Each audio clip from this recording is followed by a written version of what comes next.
My name is Stacy Sanseverino. Based out of Philadelphia. Hopefully you came to learn more about the Pennsylvania Agreement of Sale. As I was mentioning to Charlotte, we had some people sign up from Texas. Maybe they're licensed here, I don't know. Delaware, Maryland, and New Jersey, and maybe they're licensed here as well. But we're going to focus on the Pennsylvania Agreement of Sale today. So I'm curious what you guys came to learn so that we make sure we teach you what you wanted to learn about. So since it's just the few of us right now, if you want to just come off mute and just share what you came to learn and how long you've been in the business.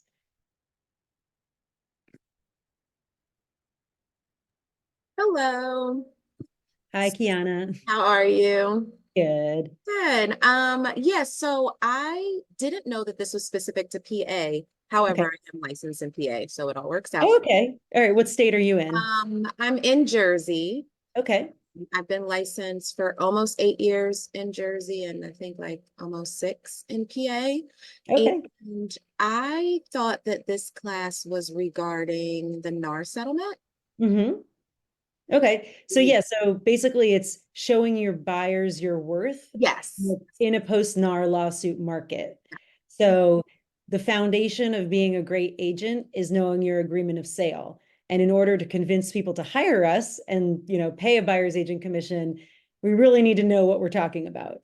So that is what that's what I came prepared to discuss. Is there Awesome. anything specific to the lawsuit that you were hoping to hear about? No, not necessarily. I mean, right now I feel like I've just been flooded with so much information regarding this that Yeah. my focus really has just been on our value to a client, regardless of, what happens down the line. I mean, that should really always be our focus, but Totally. I just feel like I've just been consuming so much information about these settlements and lawsuits from all different sources. I'm kind of like over it. I'm just ready to Yeah. say, okay, listen, going forward, I'm still in this business. What do I have to do in Jersey to adjust? Because that's a little bit different than PA, because PA Yeah. has kind of had agency agreements in place. So for me, it's really just moving forward. What new steps do I need to implement in my business? How to not that I didn't feel like I was showing my value, but now that we have to be a little bit more on purpose Yeah. because of the media and the information that our consumers have, just trying to implement new steps into the business, just to ensure, my success in the future. Yeah, I mean, and even though you've been in the business 6 or 8 years, I've noticed that agents who have a similar longevity to you don't know certain aspects of their contract as well as they should or could in order to be better, work better for their clients. And I don't want to give away. I have a question I want to ask you guys. I don't want to give away quote unquote the answer. So I'll leave it at that. I And then agree with you on that. I'm because most of my business has been New Jersey, like that contract I'm really good with. PA, I always feel like whenever I have a PA deal, I always have to like sit down and read every single document, yeah, because it's just not something that I do a lot of business in PA. So I'm yeah, always like super focused on checking to make sure documents didn't get updated and yep. just really diving into like the language of it. So for sure, for me, PA is definitely an area of the contract that I need to work on. So finding out that um, we're going to be going over that today is awesome. Yeah. And at the end, I'll share some resources with you guys, including I'm teaching continuing ed in person in a couple weeks, and then which is going to dive way deeper into the agreement of sale. And then the my YouTube channel, and then my training platform. So before we get into the content, I'd love to hear from somebody else what you guys came here to learn. So yeah. Hey, Grace. Grace, what did you come to learn? Oh my God. I think definitely just understanding the contracts better for sure. But I've been taking your agent university, and Yeah. guys, if you haven't joined, oh my God. I feel like I'm missing out. I should have joined the first day I got my license. But it's great. There's just so much to learn, and it's crazy because sometimes you would read the contracts and like I would have a different understanding. Yes. And then sometimes I would like ask my husband, like, hey, can you read this sentence? Like, what is it saying? Because I'm getting this and he's getting Yeah. that. And I'm like, oh Yeah. my God, I Yeah. don't know. It's Yeah. too much. I, yeah, I've been doing this for 20 years, and every year I read the agreement of sale so that I can, teach other agents about the agreement of sale. And I gain a new understanding every single time I read it, Right. like different facets of it. So awesome. I'm glad you're here. One more person. What did you come here to learn? Thanks, Grace. I'll go. My name is Michael Master. I've been a realtor for 10 years. Started in PA, and then I live in New Jersey now, and I've been doing business, and I'm from New Jersey, so doing business here for 8 or so. But I remember one of your classes, Stacy, when I first started, was on the agreement of sale, and I now have a team. And so a Okay. lot of things I tell my team are things that I learned in a class with you at KW Philadelphia That's back. amazing. And I've always appreciated when, like, I haven't been around for a while, but then the team meeting, you pitched your class and you just said a little snippet, Yeah. like, oh, just cross out 13. I forget what paragraph, Yeah. but 13B3. and that was something that is like that as is. People, and it's so often now that deals are as, and like, what does that even mean? Yeah. So I don't Yeah. know. I just feel like I want to be more of an expert on the agreement of sale and be able to just take advantage of what you're saying and Yeah. my team out more as well. Yeah, I appreciate that. And I love that, because there are certain things that coaches, trainers, mentors have said to me that lasted me decades. And like, it's so nice to be in the other position, to be the person that has said something that meant something to Totally. you. Yeah, I mean, one of the things was like I'll write in the soil line drain scope as an additional inspection. And that actually is something that came up recently. I was like, oh, that was from Stacy 10 years Yeah. ago. Huh? Well, I don't actually write it in extra. It's already embedded in the main home inspection contingency. Okay, that's helpful to know. Yeah, yeah, yeah, yeah. Cool. Well, I see another veteran here. Stephanie, what did you come to learn? Sorry. I just always curious to hear, you always have you're a great teacher, and so I know it'll be interesting to listen, but I'm always up for learning new things, Cool. Well, I or just maybe hearing new ideas or things that I didn't think of. Yeah, absolutely. I think that, and I feel honored, number one. Number two, the day we think that we're too seasoned to learn from somebody else is the day we start dying in a career. Yeah, You yeah, know, definitely. yeah. I mean, I think it was maybe 5 years ago, I started decoupling the buyer agent and seller agent commission in my conversations with listing agents because of one of my associates, because she had been doing it. You know, Mm-hmm. so you just pick up things over the course of your career that, you can carry forward and really use. So Right. Yeah, absolutely. awesome. All right. Well, welcome everybody. I am going to share my screen with you. Let's see. All right. And let's see. Okay. So hopefully you're in the right spot. Show buyers your worth in a post-NAR lawsuit market. And I'm curious if there are any paragraphs in particular that's troubling anybody in particular. I mean, I'm going to go over the agreement of sale like I would with a buyer. There are nuances that I'm not going to review because you wouldn't necessarily say them to a buyer. But are there any paragraphs that you just need the answer to something? And feel free to come off mute.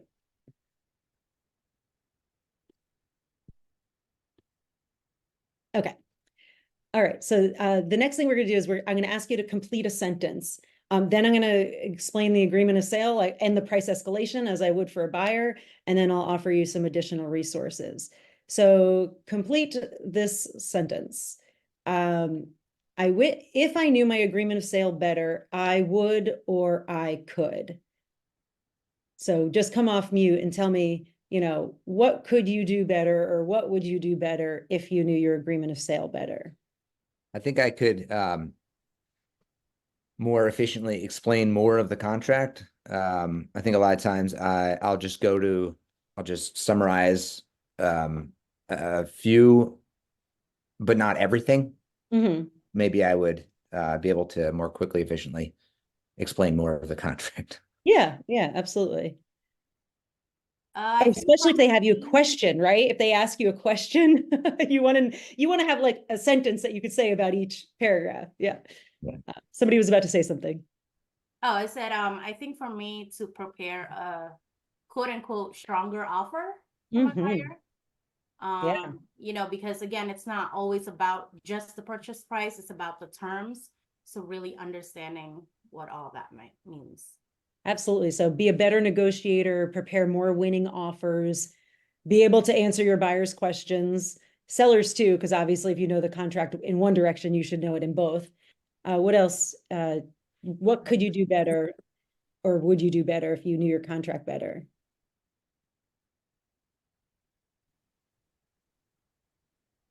Honestly, for me, most of my PA business is just referral. Because for the first couple of years, everybody would always say, hey, do you have a PA license? And I didn't. So I'm like, okay, I'll go get a PA license. But I think part of me not really targeting and like marketing to PA clients is because there's so many more documents than in Jersey.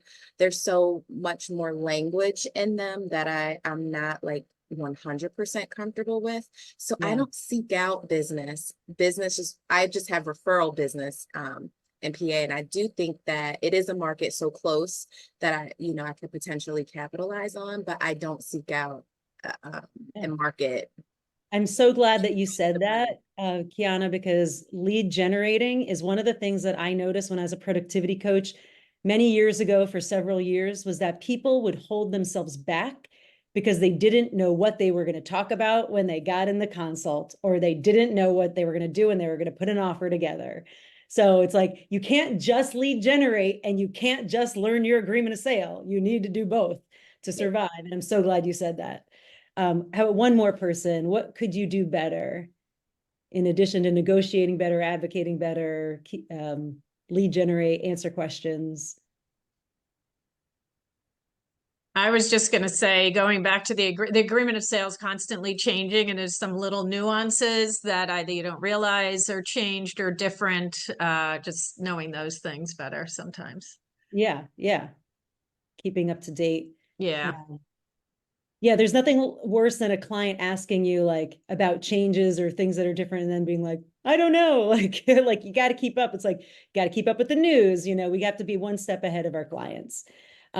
These are some of the things that I think of when I think of being, what I could do better or would do better if I knew my agreement better. And that was obviously, like you said, be a better negotiator, make more winning offers, keep more deals together. I didn't hear anybody say keep more deals together, but this is definitely one of those things. Know the rights of your sellers better. I think there's two things in the contract specifically that people don't realize or don't utilize, and they could be using it more effectively for their sellers' benefit. Obviously, like we said, being able to consult with buyers, and sellers with more confidence, and honestly sign more clients. That's the goal. And ultimately lead generate because you know how to do the deal now. So I have some examples of specific key paragraphs that might relate to these items. So being a better negotiator. So Michael mentioned that he learned in a team meeting we were at the other week or month. I was saying that in the agreement of sale, in order to make it effectively as is, don't add language. You are not an attorney. Cross off the buyer's ability to make credits or repair requests. So rather than say for informational purposes only, or this sale is as is, those are not legal terms of art. They do not mean anything. Does that mean your buyer can still terminate, or does it mean they can do inspections but they can't terminate? As long as paragraph 13 is intact, the buyer can accept, terminate, or negotiate. So you just cross off the thing that allows them to negotiate. Now, take that one step farther. I'm saying a very potentially controversial statement here is how to make an agreement of sale as is, but still ask for credits or repairs. So even though, and most people don't think of it this way, but even though you've made it as is, I've still asked for credits or repairs when I found something that was above and beyond what my buyer's tolerance for repairs or credits were, including myself. I am not sitting in a void here in a blank room. I am sitting in a house, and it had knob and tube wiring when I bought it. And I was like, this is above and beyond what I wanted to take care of. So even though I had quote unquote made the agreement as is, I did negotiate with the seller. I think it was for like a 10K assist to take care of the knob and tube wiring that I would do after closing. And that was on an as is deal. Or recently my client got, it was supposedly as is, and then it was a lead water pipe. So we got the seller to install a water filtration system and a $2,000 credit to repair other credit issues other plumbing issues that the house had.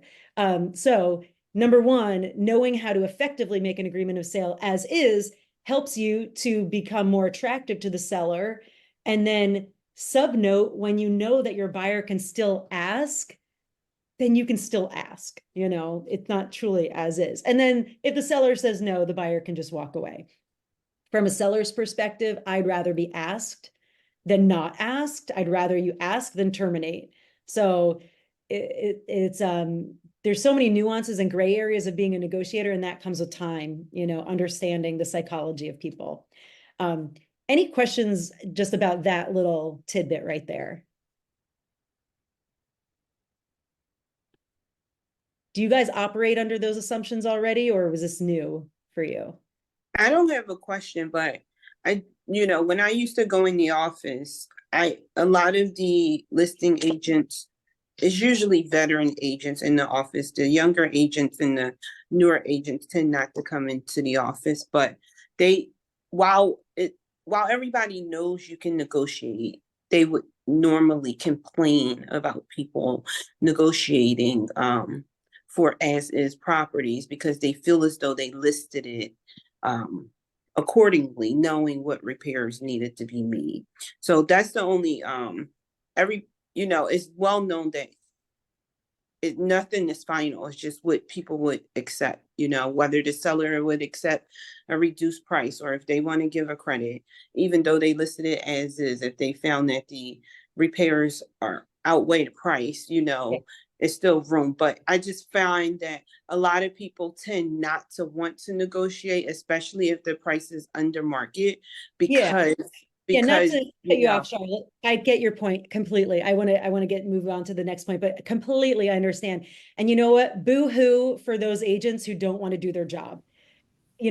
Stephanie and I have a good relationship, but if she says to me, between you and me, there is no such thing as between you and me. We're not quote unquote friends during the deal. My fiduciary responsibility is to my client. And now she knows, don't say between you and me to me, unless you've cleared it with your seller or your buyer. I will say if you hear me say between you and me, you know that I've talked to my client about it. And that's part of our strategy. So don't worry about what other agents are saying, because they may be your colleagues and your friends, but when you're negotiating, you're doing it on behalf of your buyer or your seller. Okay, so an example of make more winning deals or winning offers would be knowing how you can use the appraisal contingency option 2 to convert a conventional buyer from, let's say, 20% down to 10% down, or 10% to 5% to pay for an appraisal gap. So this isn't a class about how to do that, but when you know how to use your appraisal contingency, you can actually, help your buyer be more competitive without more cash. And I actually did a whole workshop on that. So at the end, I don't know if I put the link in there, but there's going to be on my YouTube channel, the workshop about the ebook that I wrote about helping your buyer be more competitive without more cash. You can learn more about that, but that's how, knowing your agreement of sale makes you make more winning offers. Paragraph 8F2C in the mortgage contingency. So if I know a seller needs to get that mortgage commitment sooner rather than later, if I know my agreement, I know that the buyer actually has a 7-day grace period to clear any conditions that they need to clear once they get their loan approval to the seller. So before the seller can terminate. So if I know that, then I can shorten those timeframes and still protect my buyer. obviously, shortening and eliminating inspections, knowing, back to Michael's point, knowing that the video scope for the sewer is embedded in the home inspection contingency. You don't need to outline that specifically for the listing agent, when you elect the home inspection. But you can, you tell your client, hey, the radon, if there's radon, is going to be $1,300 to $1,500. Are you willing to lose the house over this? Okay, let's just waive that. You could do it later and protect yourself. So knowing, how to talk to buyers about inspections and modify, shortening the inspection timeframes as well. And then, increasing deposits and things like that. So when you know how to work the terms, you can start to make the offer not just great term price and settlement date, but also the terms around it, make them even more competitive. Keep more deals together. So this is one of the things that I harp on left and right, and most agents do not know about this. And basically, paragraph 8F1 in the agreement of sale allows the buyer, or excuse me, allows the seller. Alicia with Keller Oh, Williams, somebody here in Bluebell. I was calling you Oh, about hi, your listing at Okay, don't come on a Zoom if you're making calls. All right. 8F1 allows sellers to pay the points if the rate goes higher than the maximum that you've put in the contract for the buyer. So we all know that, if the rate is 7% today and the buyer doesn't want to pay a rate above 7.5%, you put 7.5% as the maximum interest rate that you're willing to accept in the agreement of sale.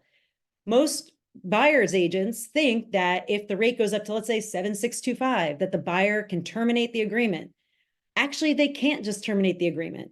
The seller has the sole option to pay those points to get the buyer the terms that are in that box on paragraph 8F. So, I've literally used this clause only once, but I used it because the buyer was about to walk and they were so frustrated and their rate was going up. The inspections were way more than they could handle. The appraisal had issues with the $2,500 siding repair that the seller wanted them to pay, and they were about to walk. And I was like, all right, let's just ask the seller to pay the points to get you back into the interest rate range that you're comfortable with. And they did, and we kept the deal together.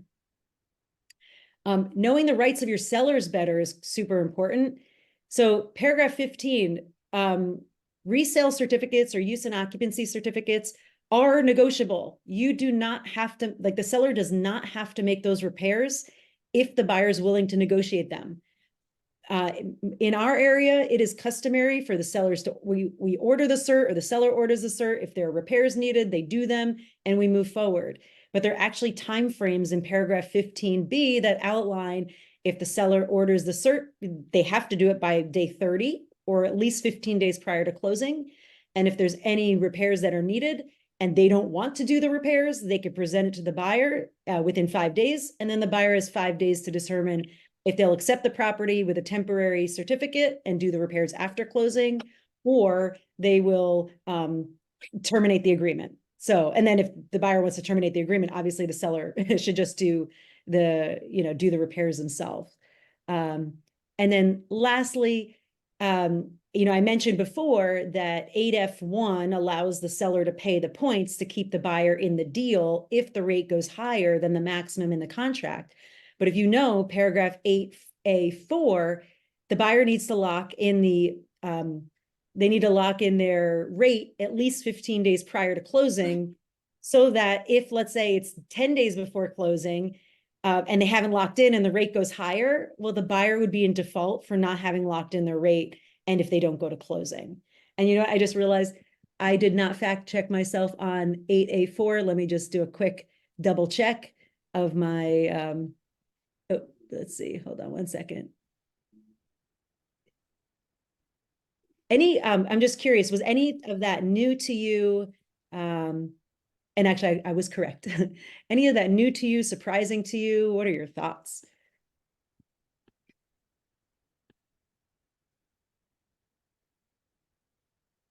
Old news?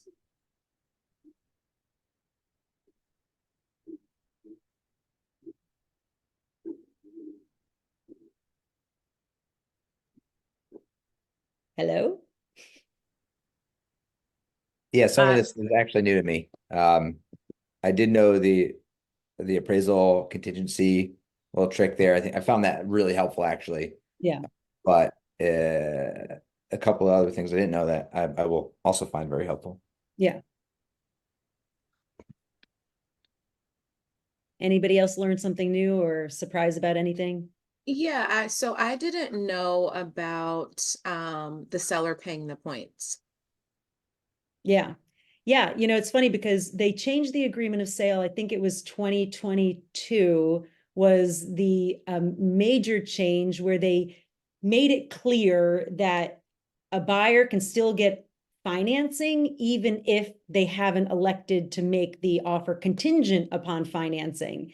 So paragraph 8A were the rules around whether or not you've elected financing as a contingency. These are the rules if you're going to get financing. Apply within 7 days, lock in within 15 days prior, or 15 days prior to closing, and that the seller must cooperate and give access to the appraiser, et cetera. And upon reading that, I was like, you know what? The buyer has no affirmative right to terminate the agreement based on the mortgage contingency. They have to keep going, especially if you write in buyer's choice. That's another little tidbit for you. If you write in buyer's choice for the lender and you get denied from one lender, you might be setting yourself up for a buyer having to go to any lender and keep applying, even if it doesn't appraise, to keep applying before the seller terminates on you. So that's another little tidbit in here about that. Quick question about that. You had just said something that made me think. So someone can submit an offer in cash and then change and decide to get financing? It's not that they've changed it. It's that they're saying, I'll buy it no matter what. And really, as a listing agent, you need to be able to show, like, it's risky if you let that buyer waive their contingency without showing proof that they can buy it in cash. So I want to see the proof that they could buy it in cash. And then if they go get financing, that's on them. Got it. Yeah. Any other questions, comments, or concerns? So to clarify, buyer's choice, the buyer doesn't want to really put that down. Is that more beneficial for the buyer versus the seller, if I'm understanding it correctly? I don't know if it benefits anybody, really. Okay. I would, I've recently done more things like just put one lender or one or the other lender because I know my buyer's trying to shop. And if you think about it from the seller's perspective, they don't want you to just go to any lender, so they'd feel more comfortable knowing, who are you choosing among. And if you change lenders, you have to get permission if you've specified who the buyer is going to go to. So, and some of these things are so peripheral, like, the bulk of every transaction's 80% the same, right? And then the differences are on the fringes. So, some of these things you might never use or use once, but you'll be glad you knew it that one time that you used it, and you just never know which one you're going to need. So. Can I ask a related question to as is? Yeah. All right. So I see a lot of times like the deductible. And that is like, it makes me cringe a little because again, like you said, we're not attorneys, and that feels very much like tricky to understand. Like, is it one item? Is it the combination of items, or like whose estimate are we going to use? Is that something Right. to speak to? And like, is that ever okay to use, I guess? So number one, That if you're answer first writing as well. if you're using additional language, make sure your broker clears it, number one. Number two, I don't like gross deductibles, like anything, well, we won't negotiate anything above below $5,000 total, because again, how do you like easily you could estimate 5,000, and who's going to estimate it? So in the past, what I've done is I've used any single item that is under something, the buyer accepts and waives their right to terminate or negotiate over any single item that is under a certain number. And items in like groups cannot be combined. So like you could have 10 electrical things that each equal $150 in the estimate. Combine them, they're going to be $1,200 or whatever the math is, So now suddenly you can negotiate them, but I want to be specific. It's single items. Items can't be grouped. but it's all negotiable, you know. Thanks. Um, Thanks. yeah, you're welcome.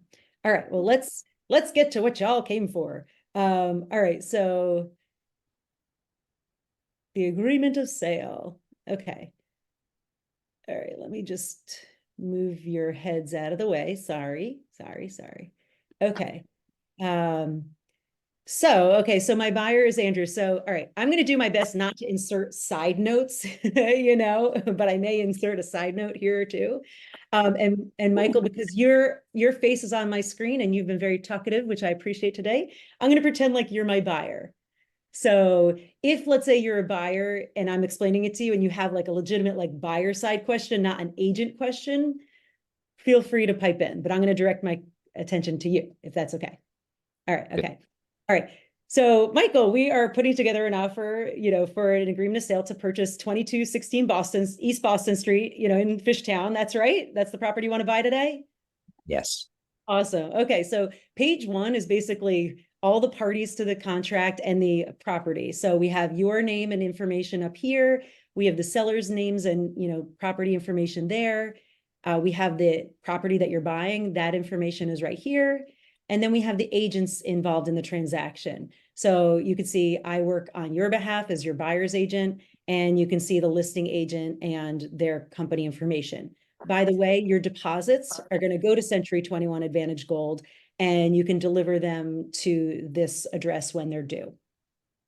Okay. Great. All right. All right.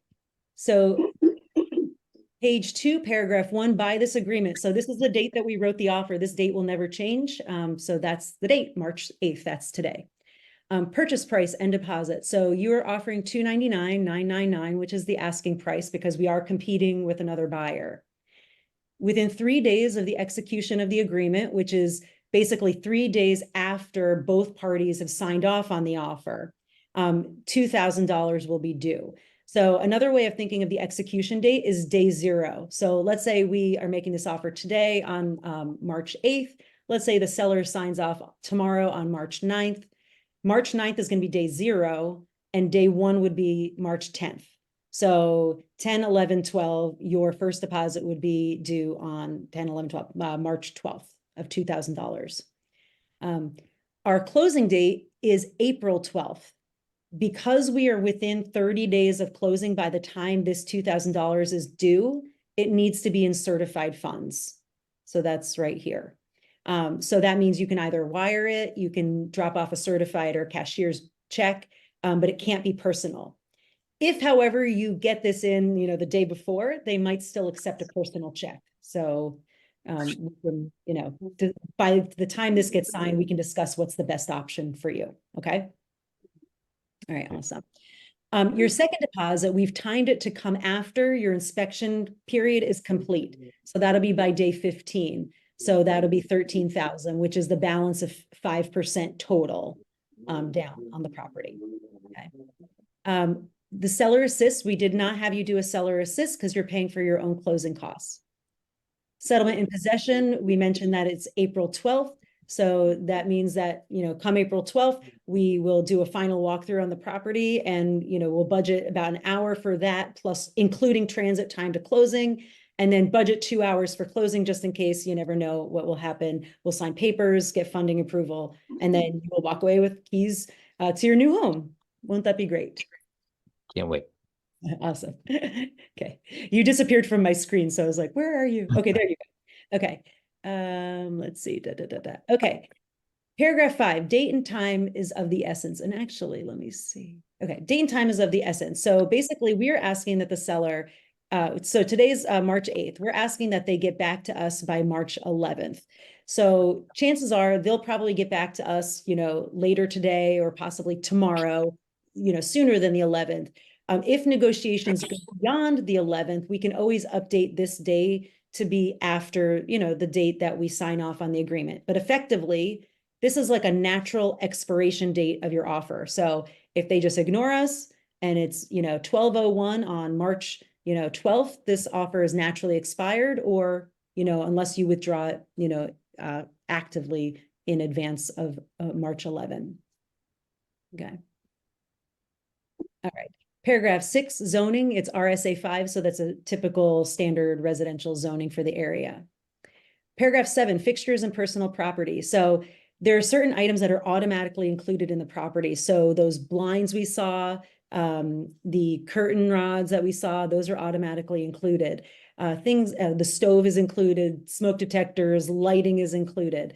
The things that we wanted to include that are not automatically included, I wrote in right here. So the refrigerator, the washer, the dryer, and then that kitchen table and the 2 stools that they offered to leave behind. Okay. Paragraph 8, buyer financing. So you are electing financing. So you're going to be applying for your mortgage, and you need to do so within 7 days of going under contract or the execution date. And you must lock in your rate at least 15 days prior to closing. Because we are, less than 45 days from closing, I would just suggest lock in right away, because you know what today's rate is and you don't want it, to increase on you between now and then. All right, FHA, VA is not applicable because you're doing a conventional loan. This is not applicable again because you're not doing an FHA or VA loan. All right, mortgage contingency. So you've elected it. 4-2, this is the date by when we are asking the lender to approve of you and the house through the appraisal process and commit the funds to your purchase. So, which is totally entirely doable. The loan amount is $290,999. So basically you're putting 3% down. So you're doing a 97% loan to value, conventional loan for 30 years. And you've chosen to use USAA Federal Savings Bank. Today's rate is 6.625, and the maximum rate you're willing to accept is 7%. I've done your, the offer closing cost estimate. I did it based on the worst case scenario. And then because we've included an a price escalation, I also did a closing estimate on that as well at the 7%. Did I hear you have a question, Michael? Yeah, actually, what happens if it appraises less than the purchase price? Is that 97% like a appraisal contingency for me, or do I still have to buy the house? Yeah, so there's a mathematical relationship between the sales price, the loan to value, and the loan amount that would protect you from being forced to pay, the purchase price if the appraisal comes in lower. Yeah. It's a little more nuanced than that, but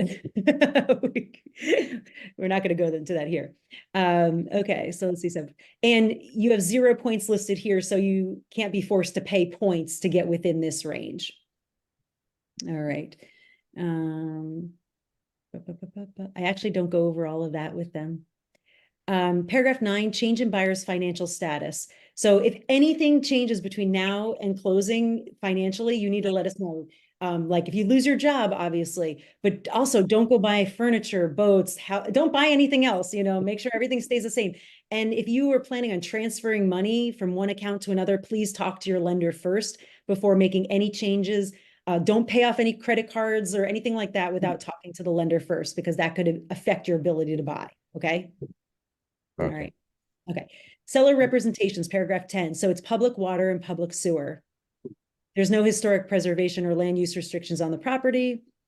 Real estate disclosure law. So you saw the real estate disclosure that the seller filled out. We're going to do an inspection, which will let you know more in depth, about the property, because sellers don't always remember everything. They don't know everything. And that's why we have the inspections to protect you. Okay. Paragraph 11, 12, and 13 all work together. So paragraph 11 is a waiver of contingencies. So basically you can elect something, but if you don't do something about it within your time frame, you're effectively waiving your right to negotiate or terminate over that item. All right, so paragraph 12 outlines the inspections that you've elected. So we've elected the home inspection and the termite inspection, and that's it. We talked earlier that if there's a vacant property, it's probably best to do a sewer line scope, just so you know, because those tend to dry out if they've been vacant for a long time, and you wouldn't know it until you're living in the property, and then your plumbing backs up and the sewer line breaks, and it's a big expensive mess. So the home inspection contingency covers interior and exterior plumbing, and public sewer systems. So that this contingency allows us to do that scope without specifying it elsewhere. It is a separate cost though. And then our wood infestation inspection is elected as well. The reason we're not doing deeds restrictions or zoning is because this is the lowest form of zoning. It's residential and there's no historic preservation and it's not a duplex or something like that. So there's nothing really to research here. Water service is really for wells and you're not on a well, you're a public water.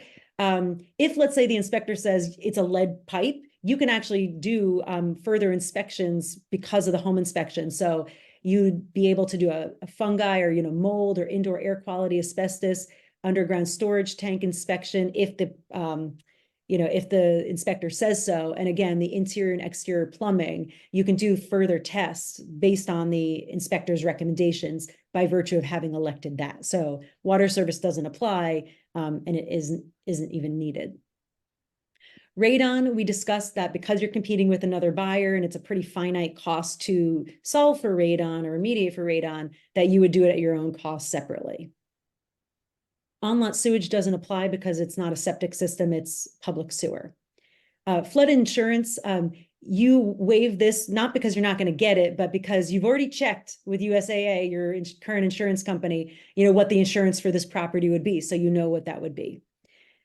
Property boundaries, it's clearly delineated, by easements and public right-of-ways and other houses, where the boundaries are on this property. And in Pennsylvania, we don't need to, do a survey with every title transfer.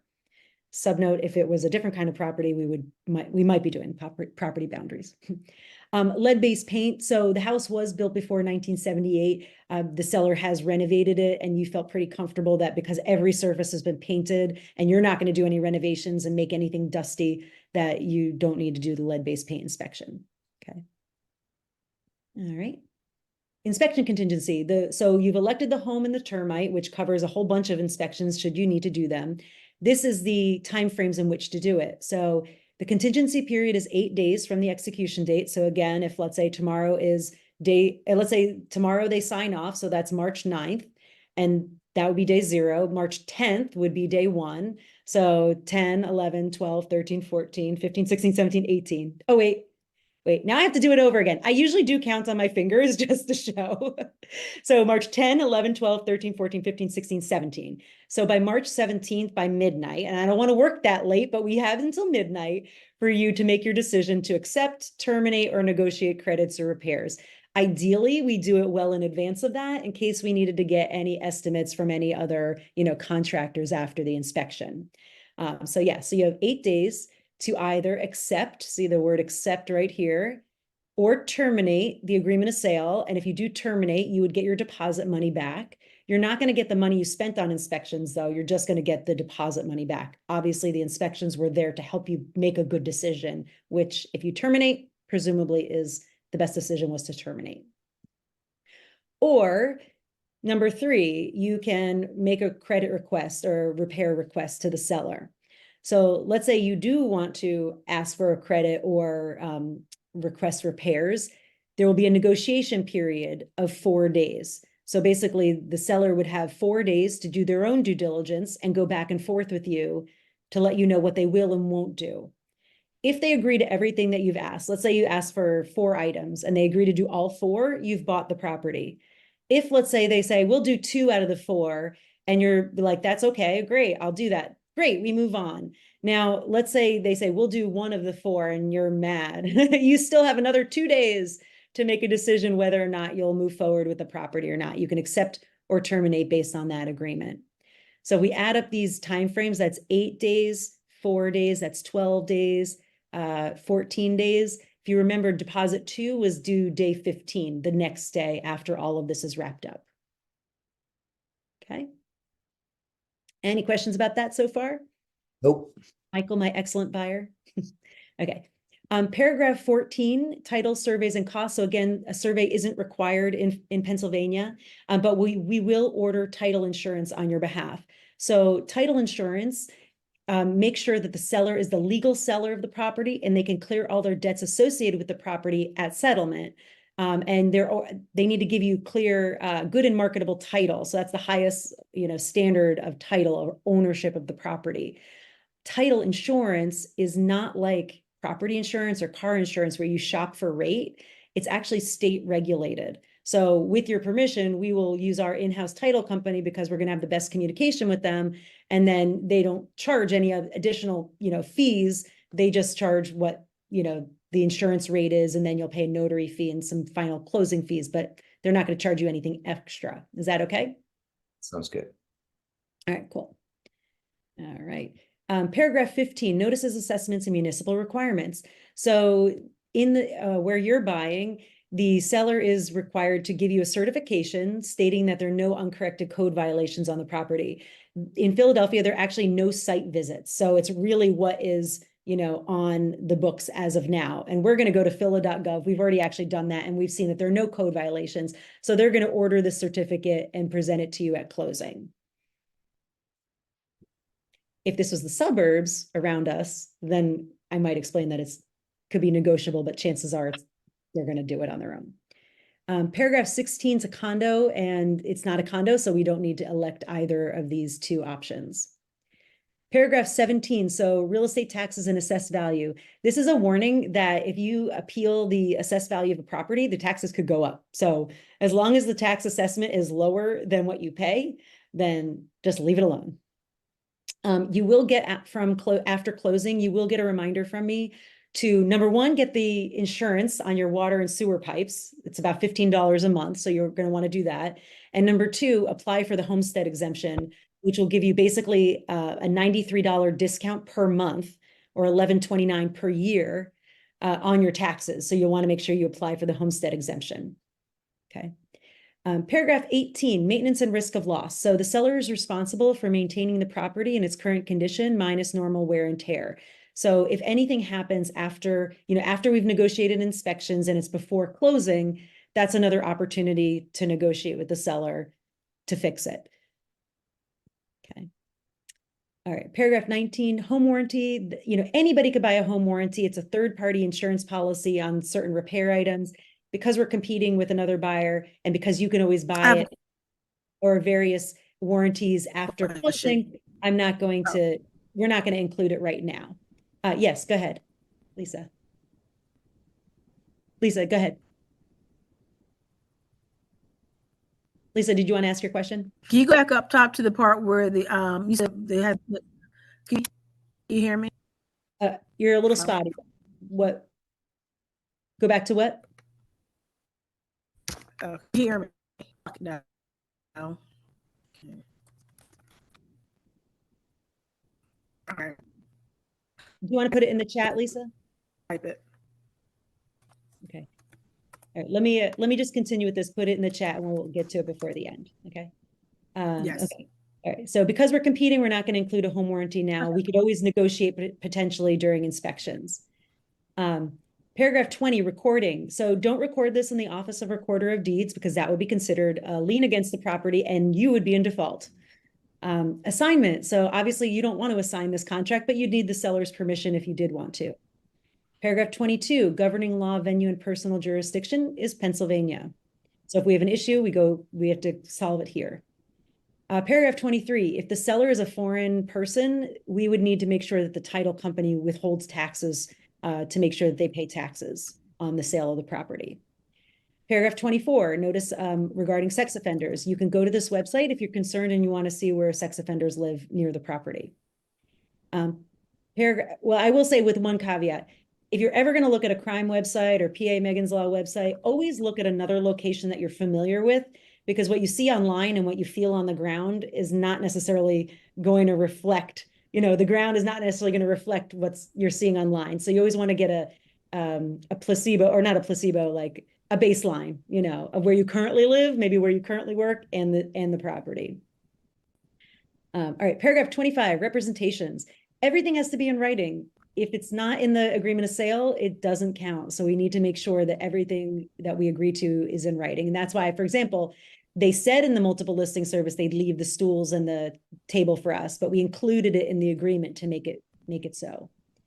And everything's in its present condition unless we actually negotiate inspections. Any repairs they do will be completed in a workmanlike manner. We can also request certain contractors to do the work. Okay. Paragraph 26, default, termination, and return of deposits. So the most important part of this paragraph is this paragraph 26G. Seller is limited to retaining sums paid by buyer, including deposit monies, as liquidated damages. So if there's a dispute after you terminate and they believe you're in default, they can't sue you for more than you have on deposit, which is the 2,000 plus the 13,000. So depending on if you terminate before or after, you know, 13,000 determines what's at risk. And because we've put 30 days here, the seller has 30 days to file a claim for them to keep your deposit if they believe you're in default. Mediation, paragraph 27, that's the first line of defense. That's the first place you guys would go before suing each other in court. If, let's say, you guys can't resolve it at mediation, then you can sue each other, but you first go to mediation.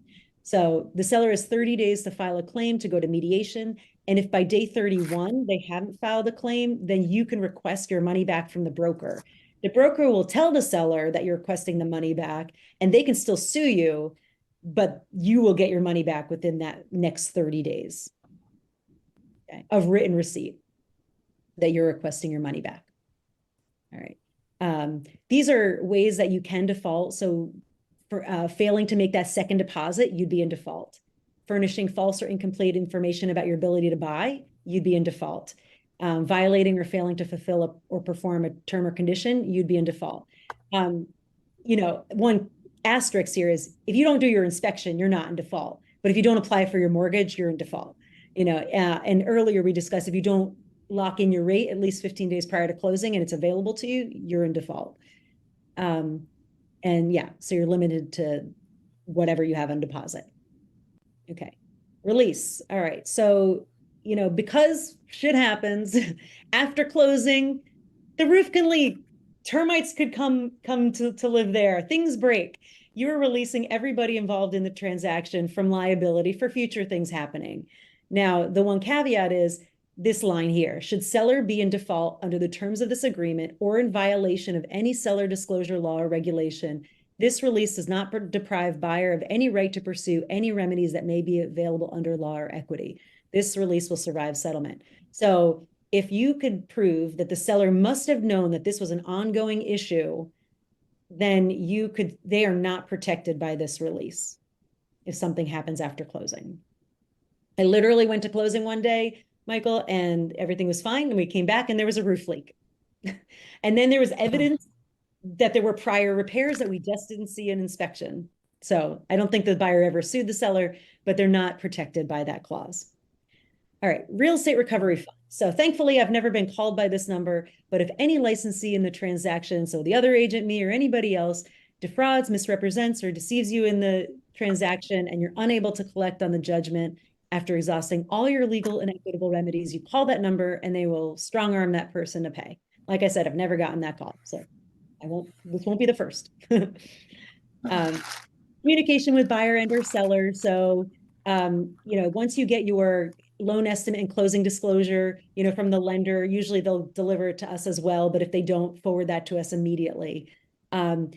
Communicating with me is like communicating to you. There are no condensable or collapsible timeframes in this agreement, so we don't have to necessarily worry about that. But what this means is we just need to make sure, like, if you're going to be on a hiking trip during our inspection period and you're not going to have cell service, I need to know that in advance so that we can coordinate our communication and our timeframes. Okay.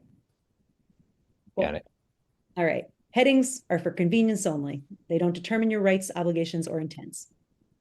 Paragraph 32, special clauses. We've included the price escalation addendum. We will get to that next. And then down here, you're initialing that. All right. You received the consumer notice. We signed that originally when we first decided to work together. The buyer, the estimated closing costs, we're going to go over that next. The deposit money notice, that lets you know that the listing broker is holding onto your deposit money until closing, or if you terminate and are entitled to get it back, they will give that back. And you received the lead-based paint hazards disclosure from the seller, and you've signed that already. And you've received the pamphlet, Protect Your Home from Lead, or Protect Your Family from Lead in Your Home. Okay. I'm not going to ask you if you have questions because you're not a real buyer. No offense. I'm just going to go to the escalation addendum. Okay. So because we are competing with another buyer, we don't know if they have inspections. We don't know if they're putting 20% down. We didn't want to use a standard $1,000 where you'd pay $1,000 more than the other buyer. That's just simply not enough money to sway somebody from an amazing offer. So we chose to put $3,500 here, meaning you would pay $3,500 higher than the highest offer, net offer, up to a maximum of 308. So we did the math and you felt comfortable at 308, but no higher. So if they offered, 303, your offer would be 3065. If they offered 307, your offer would be 308, and they'd have to decide between the two of you. This checkbox means that the loan amount stated the mortgage contingency is increased so that the loan to value stays the same. So it's still going to be a 97% loan to value. We've already delivered a pre-approval for the higher amount, so I didn't check off this box. Okay. If we had been concerned about the appraisal, we would have included that there. And then as you can see, everybody, you could see that the seller did sign off and we ended up at 3035 because the other buyer offered 300 flat. Okay. With 4 minutes to go, any questions? And I'm going to check the chat first. Let's see. Do the buyers have to buy additional insurance coverage for pipes and plumbing in the house? They don't have to, but it's available from American Water Resources. So AWR USA. I'll put it in the chat. AWRUSA.com. It's about $14.99 a month to insure your water and sewer pipes.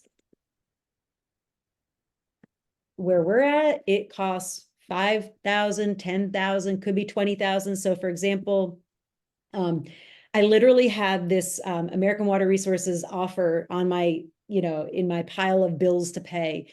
3 months goes by and it's still sitting there. And then my sewer trap breaks. That was $5,000. If I had been uninsured for $10 a month at the time, it was $10, I would not have had to pay out of pocket. I just did an inspection with a client, and their rainwater and their sewer line are separate. So that's 2 lines, and to replace them is going to be about $16,000, so you definitely, this is the best insurance you'll ever buy. Ever. All right. Can I make a comment on Yes. the escalation clause? I just had this bite me. Do you typically change on the escalation clause? Do you change the price on the front of the agreement of sale? So technically, all that needs to happen is this. Mm-hmm. But a lot of times when you submit it to the lender or title, they ignore it. So I would include it first, and I would say, the price is X, the price is X, the price is X. You could totally change it on page 1. But what I'm imagining you're going to say, Stephanie, is that you ended up like the lender went off the agreement and it was the lower price, and they approved the lower price and it appraised for the lower price. Yeah, I just had something not appraised, and they think it's because the appraiser, but also the underwriter, everybody missed this addendum, this Yeah. escalation clause. Yeah. And there were several other, other people I've spoken to recently. They've said they have had the same thing. So just a word of warning. Yeah. If you have that, make it very well known that that's in there. Yeah. One way or another. Yeah, absolutely. So the beauty about the price escalation addendum is that the buyer does not need to do anything. The seller signs it and you're under contract. Once you're under contract, it's easy enough to go back to the original agreement and then just have everybody execute that the price is 3035 and initial it. And, if the date is the same date as the execution date, like you want to just be careful that you don't end up changing the execution date accidentally. Because then you might need to have an addendum saying that the execution date is actually X, not Y. Anyway, I don't want to get into it, but yeah, definitely be careful on that. All right. Tell me some ahas or something that you heard that was different that you're going to move forward with in your. Hey, Stacy, I have a question. Sure. Is there a reason why listing agents won't accept the price escalation addendum? Because sometimes I've seen that when I want to put an offer for a buyer, and then they'll actually say it on their offers of presentation, like no price escalation clause addendum. I'm going to give you my answer, and then I'm going to ask Stephanie's opinion because I think it is asinine. One reason I've heard is that it gets complicated, and that to me is really dumb. But then the other thought I have is that they feel like buyers may make higher and better offers if it's not tied to somebody else's offer. But to me, that feels like I always look at the escalation as, here's my hedging my bets price. If I got it at the asking price, I'd be super happy. Here's my above which I won't cry if I don't get it price. So now I have a whole range to work in. And because I like to use bigger numbers in between, like 3,500, 5,000, I've used 10,000. I know that we're going to give a lot of daylight between us and the other buyer. There also could be a concern that, let's say the other buyer was actually less than us, that wouldn't trigger the price escalation addendum, which I actually brought to the attention of the paralegal the other day, because every June they talk about the forms and they have it in the works to make the appraisal contingency and the price escalation addendum to coordinate with each other, because ultimately right now that appraisal gap is only tied to the maximum price. It's not tied to the ultimate price. So they're not working well together. But I said, hey, like, what if I always want to have 3,500 in between me and the buyer? What if they're offering 298 and they're waiving inspections and 20% down? I mean, seriously, 3,500 is not enough to go with somebody having inspections. But let's say they were thinking, I want to put more daylight. Like I intentionally wanted to put daylight. So yeah, so I think they think that the buyers are going to make higher offers. I think it just makes buyers more nervous. But what do you think, Stephanie? I agree. I feel buyers will hedge their bets, and I think they'll go higher, feeling like they're not leaving money on the table if they can put the escalation clause in. Yeah. And I've had where people have called and said no escalation clause, and I've had the buyer and they came in much lower than their escalation clause stated. They did get the house, but they were not as daring when it was like a final number and that was it. Yeah. But I also agree on the putting the gap in, a decent gap in there. I just had a cash offer on an over $900,000 property come in, and their escalation clause was $1,000 over the other, and another one with a mortgage was $7,000 over. So you do have to look at the entire picture. You can't just look at the number and the escalation clause. And it just, if nothing else, it just showed that the mortgage buyer was more, really wanted it, was really willing to put something forth rather than the $1,000 cash buyer. It was just like, I know you want me, but here, I'll do this to try to get it. And $1,000 on 950 is nothing. Yeah, and I think people feel more entitled the better their terms are, and sometimes it doesn't make as much of a difference. Yeah, so if you're going to use it, make it worthwhile. But yeah, I love them. I always take them. Yeah. Cool. So any more ahas or things that you're going to take away and use in your business or questions?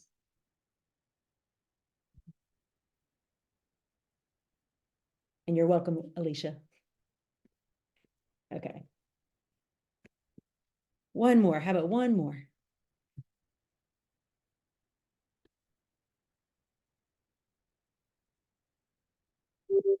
Can I just tell you, while I've been on this, so I've been working on this mortgage thing too, where the escalation clause was missed, the appraiser just came back and raised the value of $15,000. Oh, nice. I just got, so nice. Make sure it's seen the first time so you don't have that headache, please. I mean, it just goes to show appraisals are part art, part science. Yeah. Cool. Well, Michael, how did it feel to be explained to as my guinea pig, as my buyer? Oh, it was great. Yeah, no one's ever, I mean, not since I bought a house with a realtor in 2007 did someone, and it wasn't explained like that. So it was nice for someone to go through that with me. Yeah. Was there anything in particular like, oh, okay, I like now I understand, or like I'm going to use this? Yeah, I think what I took away from that was, and I do this in general. There's parts that I mentioned that I explain really well, really quickly, but I think it made me want to just like print out a agreement of sale and just summarize how I'm going to explain each. Yeah. And I've done that, but like with parts that I don't do that with, Yeah, no for more sure. intentionally. For sure. Cool. All right. Well, let me just share with you some additional resources. So before you go, I will give you the access to this PowerPoint so that you have access to all these links. If you're local to Philadelphia, I would love to see you in my continuing education class. It's $88 for 7 hours of electives. And we are going to dive deep like never before. You could also go to my YouTube channel. So I did November, I think it was, Survive and Thrive in a post-NAR settlement market. So that was more about the settlement or before the settlement took place. Sign and consult with buyer clients like a champ. So really about what I ask for before I work with a buyer, before we have our consult, what I talk to them about, how I prepare for the consult. And then another class, fill in the agreement of sale, like blanks like an expert. And then, of course, like Grace was mentioning, she's part of my ongoing online training program. So we have, Delaware and Pennsylvania contracts boot camp. And also I have one called Be the CEO, which is more about business planning, based off the Millionaire Real Estate Agent book. And it's a very practical, I don't say low level or entry level, but it's just like, it's manageable. I think sometimes these books get too highfalutin and it's like, it gets too out of control, but this is like very much, you could do this. So give me one moment while I grab a link to share this Zoom with you. But while I'm doing that, and I'm going to put it in the chat, while I'm doing that, does anybody have any more ahas or feedback? Was this helpful? Are you glad you came? If you weren't glad you came, don't tell me. But if you're glad, tell me. No, this was awesome, definitely. And I actually signed up for your CE. Yay. Yeah, so I will see you next week. Yay. May 3rd. It's the one that I Is it signed up Nick? for.